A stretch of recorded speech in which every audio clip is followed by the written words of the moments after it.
तो दोस्तों स्टार्ट करते हैं क्लास 10th का लाइट चैप्टर। फिजिक्स से चैप्टर मैंने लिया है और आज हम इस चैप्टर को पूरा पूरा कवर करने की कोशिश करेंगे कि आधा तो इसे मैं ख़त्म कर ही दूँ।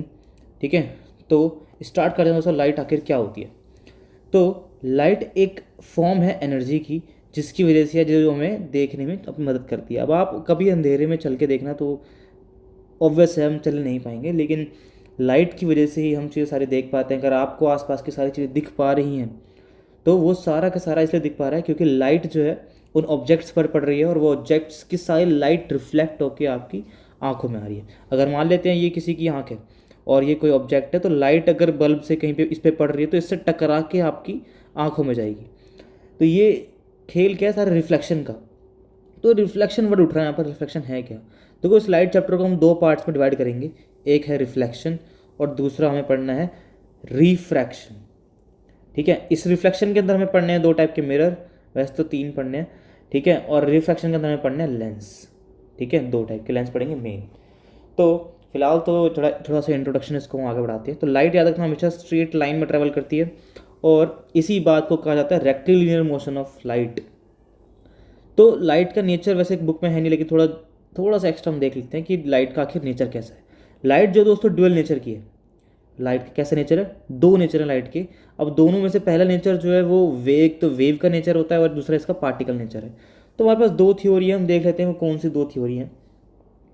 तो पहला जो वेव थ्योरी के अकॉर्डिंग हम देखें तो लाइट जो होती है वो इलेक्ट्रोमैग्नेटिक वेव्स से मिलकर बनी हुई होती है। अब ये इलेक्ट्रोमैग्नेटिक वेव क्या है? तो इलेक्ट्रोमैग्नेटिक वेव्स वो वेव्स होती है दोस्तों जिसको ट्रेवल करने के लिए किसी भी मीडियम की ज़रूरत नहीं होती है। अगर आपने देखा होगा एक्स रेज वगैरह, वैसे तो आप सारी चीज़ें एक्स रेज हो गई, एक्स रेज, रेडियो वेव्स, ये सारी चीज़ें जो है हमारी ई एम वेव्स के अंदर आती हैं। यहाँ तक कि जो लाइट का पूरा स्पेक्ट्रम है भी आपको पूरा क्लास 12th में देखने को मिलेगा। फिलहाल हम हल्का सा और देख लेते हैं कि जो इलेक्ट्रोमैग्नेटिक वेव्स होती हैं वो वेव्स होती हैं जिसको किसी भी मीडियम की ज़रूरत नहीं होती उसको ट्रेवल करने के लिए, अपनी प्रोपगेशन के लिए उसको किसी भी मीडियम की ज़रूरत नहीं होती। बात करते हैं, याद रखना दोस्तों, इलेक्ट्रोमैग्नेटिक वेव्स वो होती हैं जिसको किसी भी मीडियम की ज़रूरत नहीं होती, उसको प्रोपगेट करने के लिए ज़रूरत नहीं होती किसी मीडियम के लिए, सॉलिड लिक्विड गैस। तो पार्टिकल थ्योरी देखते हैं फटाफट से। तो लाइट होती है वो कुछ स्मॉल पार्टिकल्स, बहुत ज़्यादा स्मॉल पार्टिकल्स जिसको हम फोटोन्स बोलते हैं, उनसे मिलकर बनी हुई है। और वो लाइन हमेशा, और वो जो लाइट हमेशा वो ट्रैवल करती है स्ट्रेट लाइन में।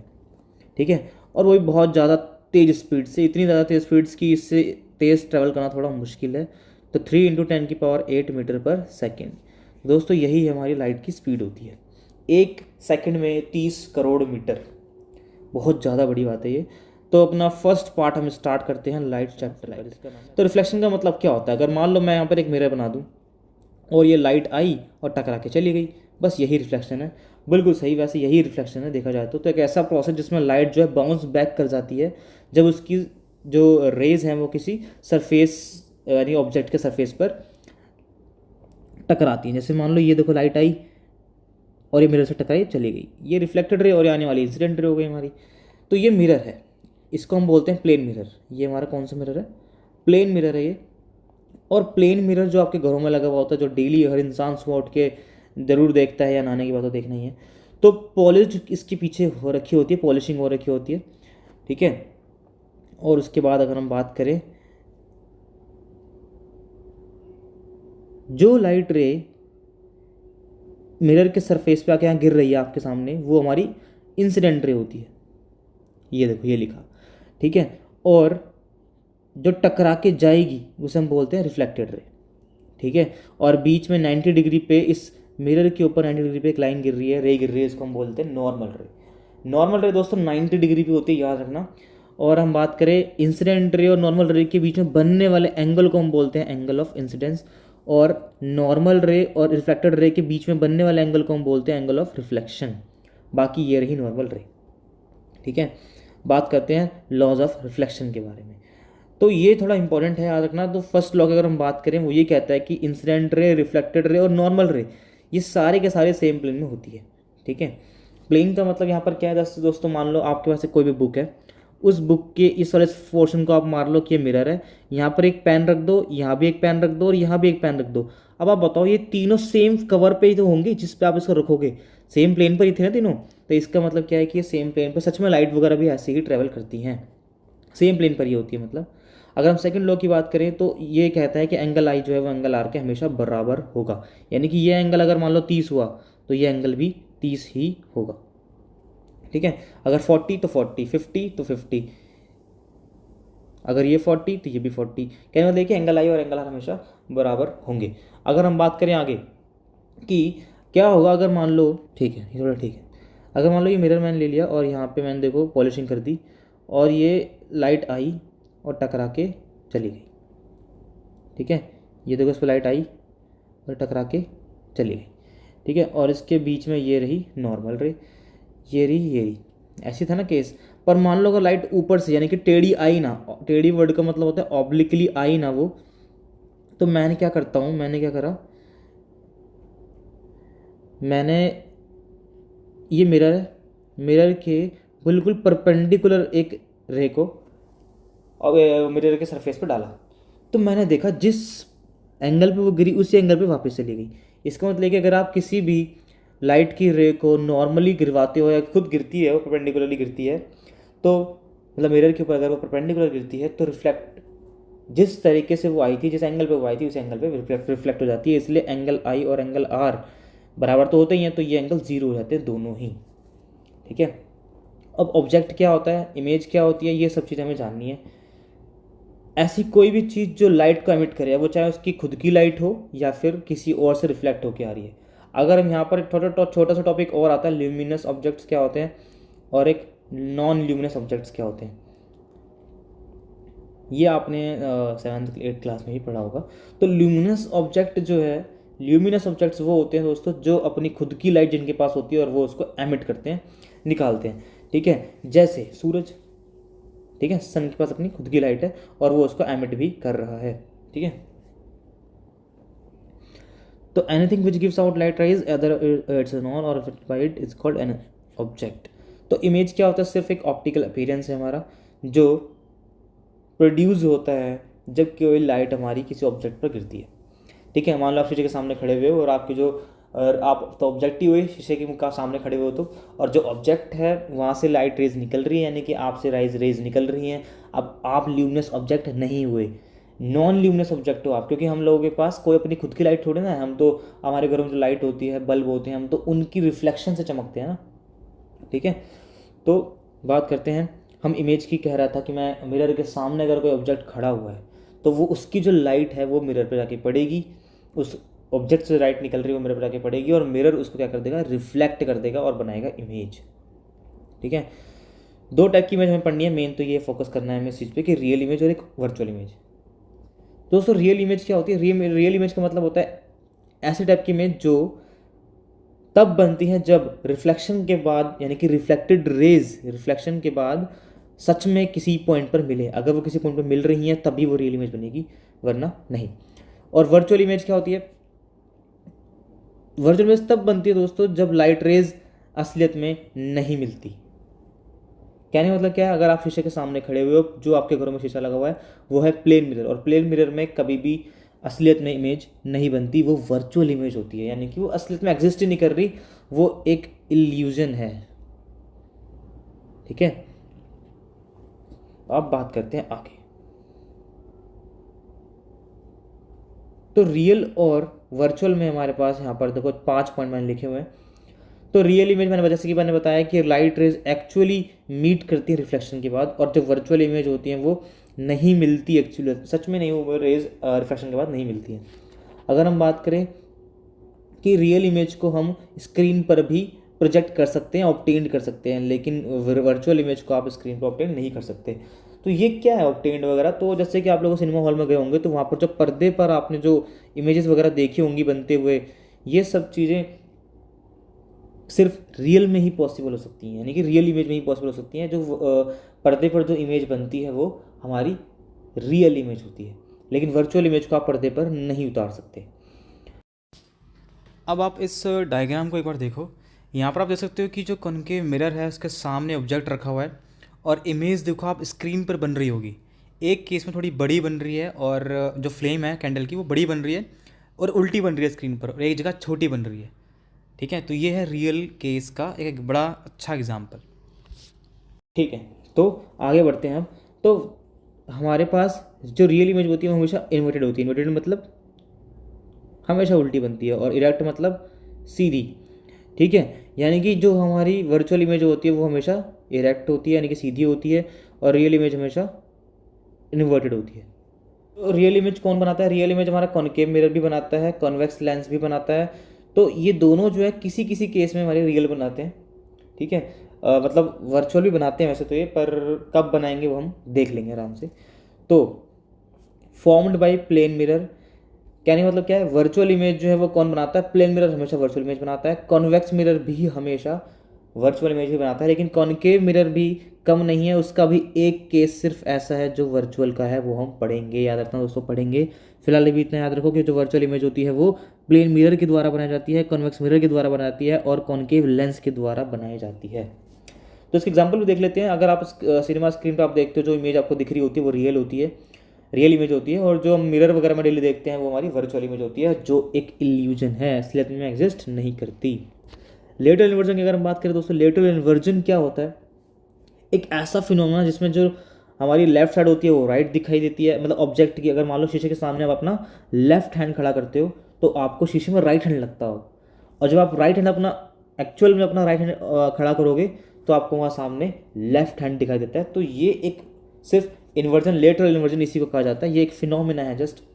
ठीक है, तो बात कर लेते हैं प्लेन मिरर की कुछ कैरेक्टरिस्टिक्स के बारे में जो थोड़ा ज़रूरी है।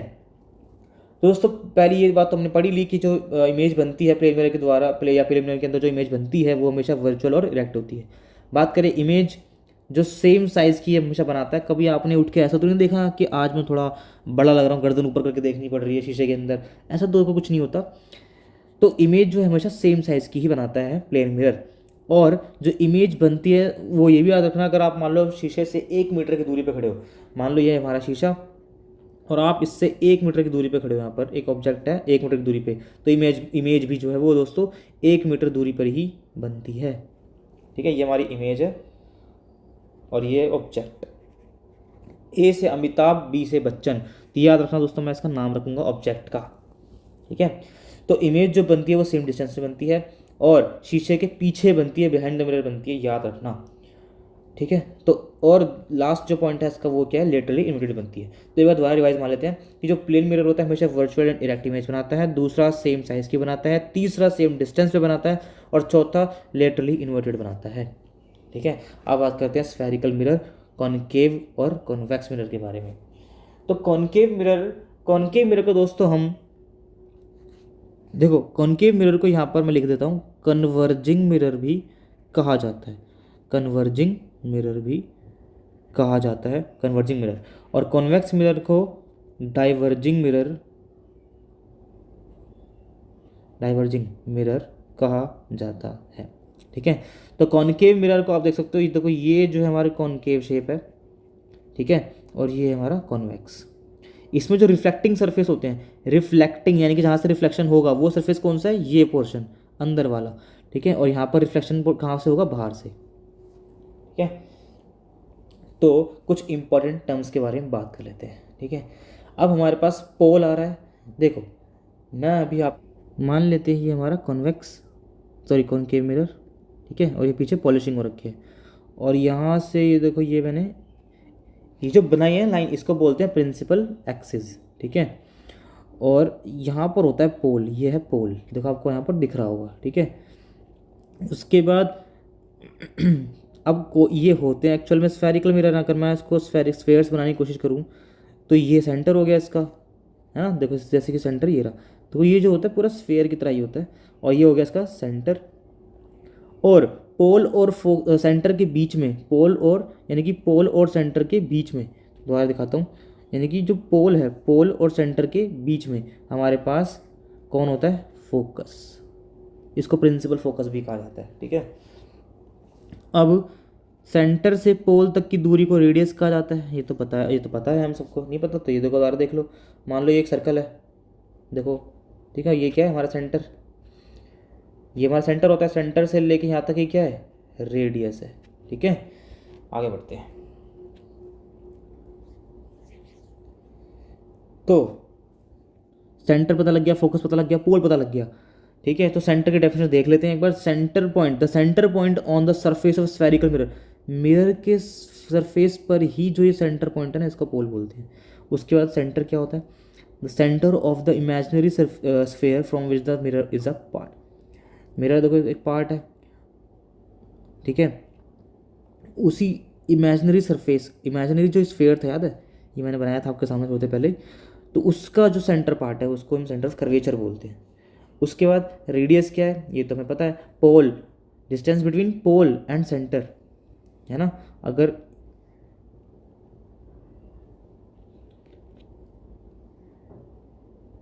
ये देखो, ठीक है, ये P, ये F, ये C, ठीक है। तो अब हमें किस बात कर रही थी, रेडियस की अगर हम बात करें तो रेडियस होता है सेंटर से लेके पोल तक की दूरी, ठीक है। उसके बाद हमारा आता है प्रिंसिपल एक्सिस, ये एक स्ट्रेट लाइन होती है, इमेजिनरी स्ट्रेट लाइन होती है जो पास होती है थ्रू पोल एंड सेंटर। बात करते हैं प्रिंसिपल फोकस या फोकस की, तो ये एक ऐसा पॉइंट है प्रिंसिपल एक्सिस पर जहाँ सारी रेज, पैरेलल जो रेज आती है प्रिंसिपल एक्सिस की, वो सारी रिफ्लेक्शन के बाद मिलती हैं। मैं आपको दिखाता हूँ, ये देखो, ठीक है, ये बनाया मैंने, ये हो गया P, ये हो गया F और ये हो गया C। ये बोल रहा है F और P के बीच की जो दूरी है, यानी कि यहाँ तक, सॉरी यहाँ तक, यहाँ से यहाँ तक जो दूरी है उसे हम क्या बोलते हैं, छोटा f, यानी कि फोकल लेंथ। और जो फोकल लेंथ होती है याद रखना रेडियस की आधी होती है। अगर मान लो ये मैंने बनाया डायग्राम, ठीक है, यहाँ से यहाँ तक तुम्हारा पोल हो, ये पोल हो गया ये वाला, ये फोकस, ये सेंटर, सेंटर और P के बीच को हम R बोलते थे, और F क्या है इसका आधा, यानी कि F इक्वल में रेडियस का आधा हमारा नया फॉर्मूला बन गया, इसको हम बोलते हैं फोकल लेंथ, ठीक है। उसके बाद आता है aperture, diameter of the reflecting surface of the mirror. कहने मतलब क्या है कि आप यहाँ पर आपने देखा, ये देखो, ठीक है, जितना ये पोर्शन खुला हुआ है, ठीक है, इस पोर्शन को हम क्या बोलते हैं, अपर्चर, इस पोर्शन को, ठीक है। ज़्यादा खुले हुए होगा तो ज़्यादा रिफ्लेक्शन होगा, कम खुला हुआ हो तो कम रिफ्लेक्शन होगा, तो अपर्चर ये भी थोड़ा डिसाइड करता है चीज़ें। उसके बाद हमारे पास है कॉनकेव मिरर, को हम कन्वर्जिंग मिरर भी बोलते हैं, ये तो हमने पढ़ लिया। इसका सच का फोकस होता है, सच का फोकस मतलब यानी कि रियल फोकस का मतलब क्या है, देखो देखो, ये मैंने बनाया कॉनकेव मिरर, ठीक है। अब ध्यान से देखते हैं मैं क्या करा, मैंने कुछ, ये देखो, ये हमारा पोल F और ये C, ठीक है, ये एक आई रे पैरेलल, एक रे ये आई और एक रे ये री, एक रे ये री, ये सारी सारी पैरेलल हैं प्रिंसिपल एक्सिस के, और ये टकराने के बाद सारी की सारी फोकस से निकलती हैं,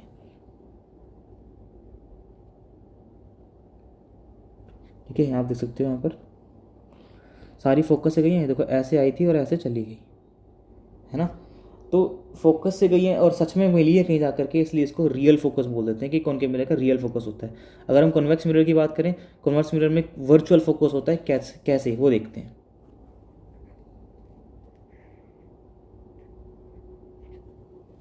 अब दोस्तों मिरर से टकराने के बाद जो रेज है वो असलियत में नहीं मिली, यानी कि ये वर्चुअल इमेज बन रही है और ये सच में फोकस नहीं है, इसको हम इसलिए वर्चुअल फोकस कह देते हैं, ठीक है। अब आगे बढ़ते हैं थोड़ा सा, और यहाँ पर हमें कुछ यूजेस देखने हैं कॉनकेव मिरर के। पहला, शेविंग मिरर में इसका यूज़ हो जाता है, डेंटिस्ट इसको यूज़ करता है, और टॉर्चेस में, हेडलाइट्स में एज अ रिफ्लेक्टर इसका यूज़ किया जाता है। व्हीकल्स की जो हेडलाइट होती है आगे, वहाँ इसको यूज़ करते हैं, ठीक है। सर्च लाइट में भी इसका यूज़ करते हैं। Use in solar furnace, solar furnace में भी इसका दोस्तों यूज़ किया जाता है, ज़्यादा से ज़्यादा हीट बनाने के लिए इसका हम सोलर फर्नेस में भी यूज़ करते हैं। कुछ इंपॉर्टेंट टर्म्स और देख लेते हैं छोटी सी। हमारे पास V अगर कहीं पे लिखा मिल जाए हमें तो वो होता है इमेज का डिस्टेंस, U कहीं पे लिखा मिल जाए तो वो ऑब्जेक्ट का डिस्टेंस, HI लिखा मिल जाए तो वो हाइट ऑफ इमेज, और HO लिखा मिल जाए तो हाइट ऑफ ऑब्जेक्ट, ठीक है। ये सब क्या है वो बस हम थोड़ी सी देर में सीखते हैं।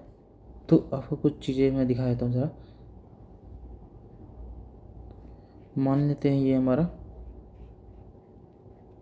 कॉनकेव मिरर, ये होगी हमारी प्रिंसिपल एक्सिस।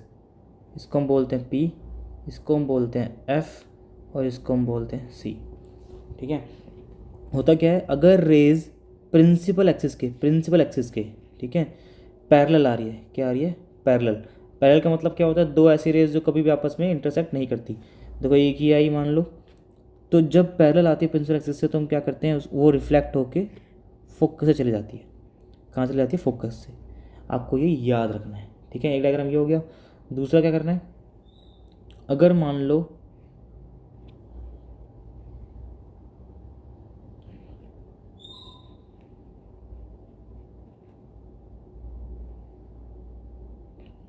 ये हमारा P, ये हमारा F, ये हमारा C।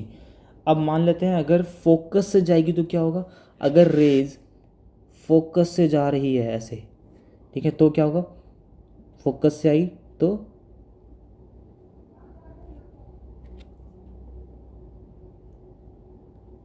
पैरेलल चली जाएगी, टकरा के पैरेलल चली जाती है। आपको ये थोड़ी चीज़ें, कुछ टर्म्स हैं आपको जो आपको याद करनी है, समझनी है, मन में बिठानी है कि अगर प्रिंसिपल एक्सिस के पैरेलल आए तो क्या होगा। ठीक है, अगर मान लेते हैं प्रिंसिपल एक्सिस के पैरेलल आ रही है तो फोकस से चली जाती है। ठीक है, और अगर फोकस से आई तो टकरा के रिफ्लेक्ट होके पैरेलल निकल जाती है। ठीक है, अब बात करते हैं एक बड़ा है, ये हमारा पहला हो गया, ये दूसरा, अब तीसरा देखते हैं एक बार। अगर रे सी से आती है तो टकरा के वापस सी से चली जाती है। ठीक है, ये भी याद रखना है। और अगर रे डायरेक्ट पोल पर गिरती है तो पोल से टकरा के जितने एंगल पे आई थी उतने एंगल पे वापस चली जाएगी। तो ये हमारे कुछ 5 पॉइंट्स हैं जिसको आपको मन में बिठाने हैं। 4 पॉइंट हमारे पास, जैसे 1 2 3, तीसरा ये रहा और चौथा ये रहा। ठीक है, कि अगर पैरेलल आएगी तो फोकस से आई तो पैरेलल, इसका उल्टा, और सी से आई तो वापस सी से चली जाएगी, और पोल पे टकराई तो पोल पे उसी एंगल पे वापस चली जाएगी। ठीक है,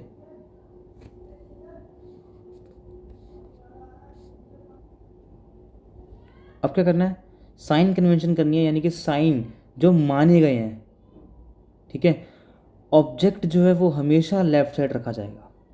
ठीक है, यार आपने समझ ली, क्या समझी, कि जो ये मिरर है, मिरर के लेफ्ट साइड क्या होती है, ये मिरर की लेफ्ट साइड है, तो ऑब्जेक्ट को हमेशा याद रखना यहाँ पर, या तो इन्फिनिटी पे कहीं रख देंगे यानी कि डिस्टेंस हमें नहीं पता होगा, या फिर ऑब्जेक्ट को हम रख देंगे सी के पीछे यहाँ पर, या फिर ऑब्जेक्ट को हम रख देंगे सी के ऊपर, या फिर हम सी ऑब्जेक्ट को रखेंगे सी और एफ के बीच में, या फिर एफ के ऊपर, या फिर एफ और पी के बीच में।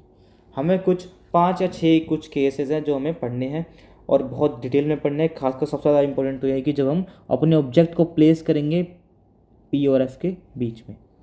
ठीक है, और एक सी वाला भी थोड़ा इंपॉर्टेंट है, वो याद रखना है। तो हम देख लेते हैं कि साइन का मतलब यहाँ पर क्या था, कि ऑब्जेक्ट को जब आप हमेशा लेफ्ट साइड रखोगे, वो हमेशा लेफ्ट साइड ही रखा जाता है, इन्हीं किसी पोजीशन पे वो रखा जाएगा। और जब भी रखा जाए, कहीं भी रखा जाए, पोल से ही उसका डिस्टेंस मेज़र किया जाएगा। मान लो मैंने आपको बोला कि एफ़ और पी के बीच की दूरी है, यानी कि एफ़ बोलते थे हम इसको, मैंने आपको 10 सेंटीमीटर दी। ठीक है, तो अब लेफ़्ट साइड रखा जा रहा है, ऑब्जेक्ट को लेफ्ट साइड रखा जा रहा है, और मान लो वो रखा गया सी पर, तो जितना हमारा एफ़ कितना था, यहाँ से यहाँ तक कितना था, 10। तो याद रखना दोस्तों, सी और एफ़ भी कितना होता है, 10, बराबर होते हैं दोनों डिस्टेंस। अगर ये 10 तो ये भी 10, यानी कि सी पी, यानी कि यहाँ से लेके यहाँ तक,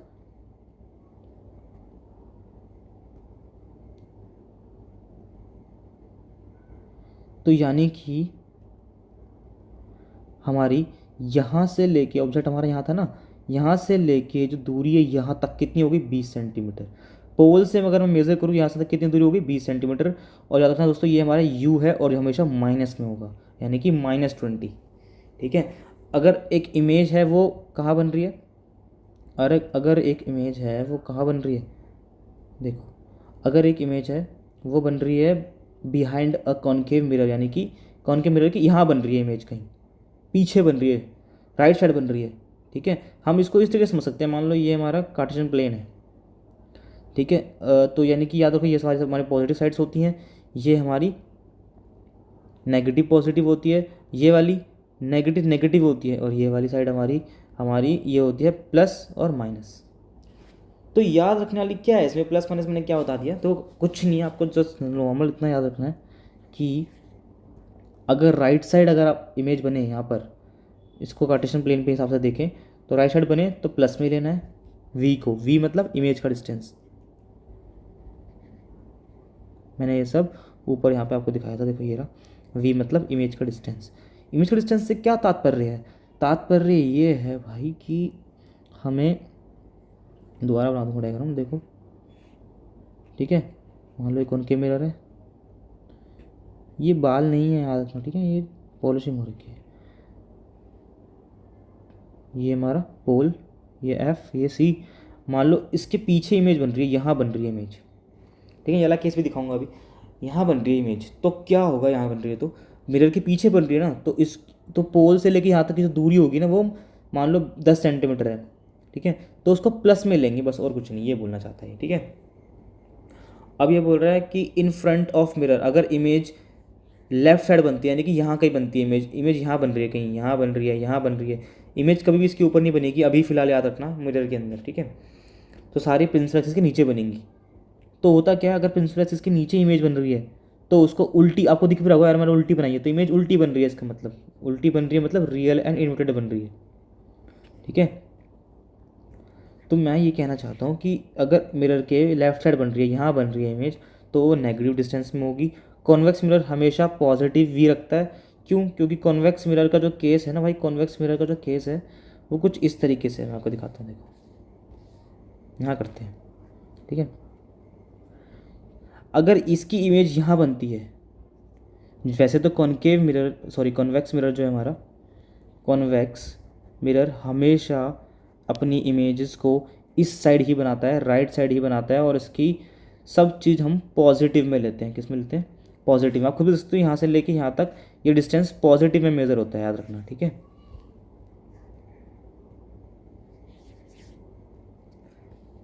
तो यहाँ लिखा हुआ है, मैं आपको दिखा देता हूँ कि कॉन्वेक्स मिरर में वी हमेशा पॉजिटिव होता है, क्योंकि वो राइट साइड इमेज बनती है। फोकल लेंथ जो हमें लेनी है कॉनकेव मिरर की, वो हमेशा नेगेटिव लेनी है। कॉन्वेक्स मिरर में भी फोकल लेंथ जो लेनी है वो क्या लेनी है, पॉजिटिव लेनी है। अब देखो चाहे लेंस हो या मिरर, कॉनकेव की फोकल लेंथ हमेशा नेगेटिव रहेगी और कॉन्वेक्स की हमेशा पॉजिटिव रहेगी, ठीक है। हाइट देख लेते हैं ऑब्जेक्ट की। अब मिरर के ऐसे ऊपर रखा जाए, प्रिंसिपल एक्सिस के ऊपर ऑब्जेक्ट को रखा जाता है हमेशा, इस डिस्टेंस को हमेशा, इस साइज़ को, इस हाइट को हमेशा क्या लेना है, पॉजिटिव लेना है, ठीक है। यानी कि जो ऑब्जेक्ट की हाइट है वो हमेशा क्या रहेगी, पॉजिटिव रहेगी, ठीक है। जो हाइट है वो हमेशा क्या रहेगी, पॉजिटिव रहेगी। अब